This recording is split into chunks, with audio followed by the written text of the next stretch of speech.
The 2024 Republican primary field is growing. Miami Mayor Francis Suarez officially filing paperwork yesterday to run for president. He told us first he was exploring this several months ago, remember, as former President Donald Trump remains the frontrunner despite news of his latest indictment. A Quinnipiac University poll finds 53% of GOP or GOP-leaning voters would support Trump if the primary election was held today. 23% say that they would vote for Florida Governor Ron DeSantis. Meanwhile, the Washington Examiner Hugo Gurdon, writing in his latest letter from the editor, quote, Biden and his nervous followers are desperate to run against Trump. Like Trump, they look forward only with trepidation at the prospect of facing DeSantis. Now, if only Pence, Christie, and the others would go away and let that happen. Hugo writes, the Washington Examiner editor-in-chief himself now with us. Hugo, good to see you. So you're saying you want to see a smaller field. The larger the field gets, the better it is for Trump, right? Yeah, that's exactly right. In fact, what's happened in the last, in the last several months is that the field has grown to look very like it did back in 2016 when Trump was able to win despite not getting a majority in the first several primary states. The more people who are running against him, the more people who are trying to be the non-Trump candidate, the more they split that vote and allow him to run through the middle. I've been writing for more than 6 months now that the Republicans should not have a huge field. And unfortunately, everybody is now running. And as you say, Miami Mayor Francis Suarez has joined the race. The extraordinary thing is that there are just some no-name candidates in there, a couple of businessmen, and then there are some others like, former Arkansas Governor Asa Hutchinson. No one's asking for these people. No one's craving and clamoring for their candidacy. There have really been only two candidates that Republicans are really serious about at the moment. One is former President Trump. He's massively in the lead. The other is Ron DeSantis, governor of Florida.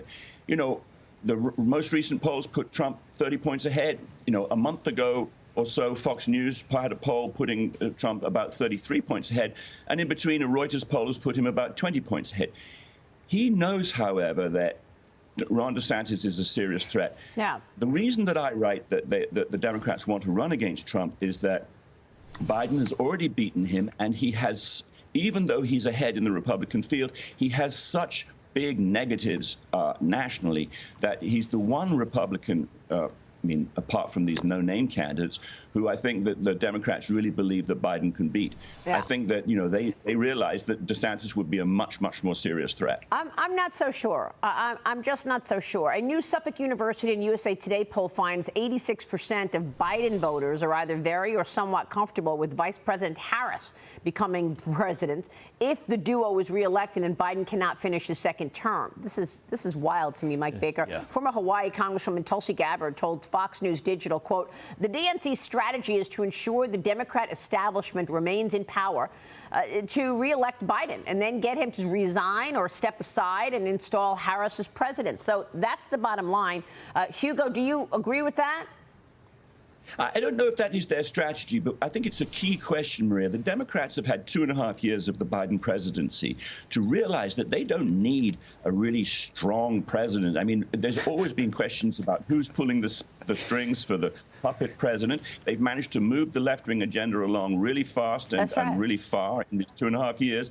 So if Biden were to have to step down, and, by the way, his life expectancy, just according to the actuarial tables, is only 84, which will only get him halfway through a second term. If he had to step down, or if he didn't survive his second term and another puppet president, Kamala Harris, took over, I think that the permanent left-wing establishment would not be, too perturbed about that. Well, Hugo, you read my mind. I just said that in the commercial break. It doesn't matter if it's Joe Biden or Kamala Harris. The same cabal of people will be running things in either scenario. Because does anyone really believe that Joe Biden is making these decisions? I don't know. Jump in here, Mike. Yeah, Hugo, I agree with you that the Dems are keen to run against Trump.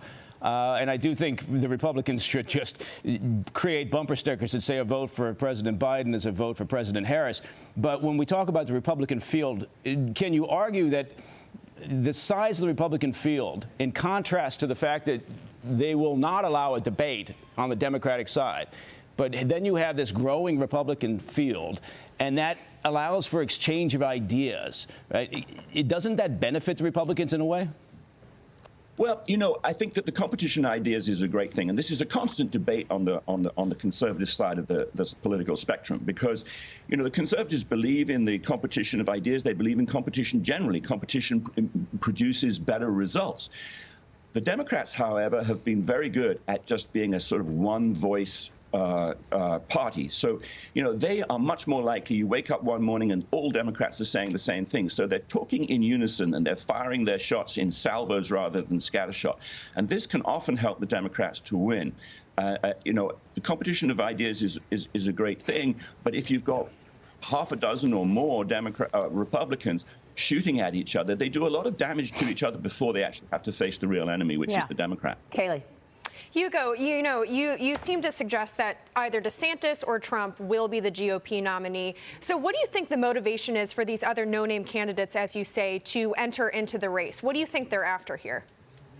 Well, I think that some of the ones right at the bottom of the scale, are just there to burnish their reputation, and they can put on their resumes and talk to people about having been presidential candidates. Others might want to be vice president.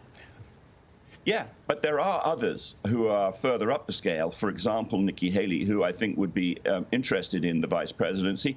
She says she's not going to accept VP. I can't read everybody's mind. People will say that they won't accept something, but that's because they don't want to look like they're already shooting for second place. Yeah. I think often when these things are offered, people reconsider and then they agree. I can't read everybody's mind, but I think that a lot of people are entering and they don't know that they don't really expect to win it. I think Mayor Suarez was waiting to see how DeSantis does, because DeSantis has come off of his highs. I think that's what Mayor Suarez was waiting for.